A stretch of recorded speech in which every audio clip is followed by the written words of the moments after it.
Diverses personnalités politiques étaient présentes à Colombey-les-Deux-Églises ce mardi. Parmi elles, le Premier ministre Jean Castex, la secrétaire d'État chargée de la biodiversité Bérangère Abba et la maire de Paris Anne Hidalgo. Pendant une matinée, ils ont rendu hommage au général de Gaulle.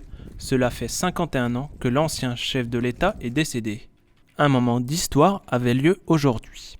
J'ai marqué mon attachement à ce grand homme en emmenant mes lycéens chaque année venir à sa rencontre. Et je crois que c'est très important d'avoir des héros quand on est jeune et d'aimer la France. Après une rapide visite de la mairie, ils ont été se recueillir sur la tombe du général. À l'issue de ce moment de recueillement, les politiques de droite et de gauche comme Valérie Pécresse, la présidente du Conseil régional d'Île-de-France, ou Jean Rotner, le président du Conseil régional du Grand Est, sont montés sur le parvis de la Croix de Lorraine. La Croix de Lorraine est d'ailleurs un véritable symbole pour les personnalités politiques. Je viens depuis 2013 à Colombey parce que Paris fait partie des 5 villes compagnons de la libération que le général de Gaulle avait décidé de reconnaître. Vous savez qu'il y a Paris, Nantes, Grenoble, Vassieux-en-Vercors et l'île de Sein. Nous sommes 5 villes compagnons et nous avons fait le choix, les 5 villes, de venir commémorer la mémoire du général de Gaulle tous les 9 novembre chaque année.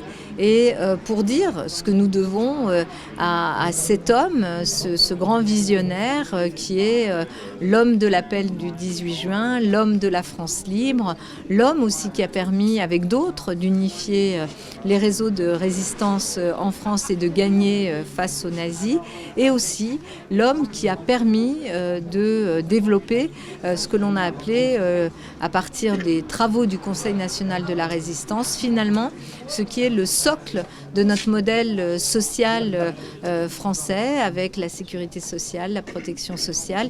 Et je pense qu'aujourd'hui, ce modèle-là est en danger. Donc il faut aussi venir pour pas simplement commémorer, mais se projeter dans l'avenir.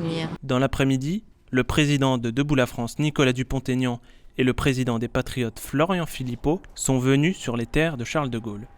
Un hommage avec un fond de campagne présidentielle qui a déjà commencé.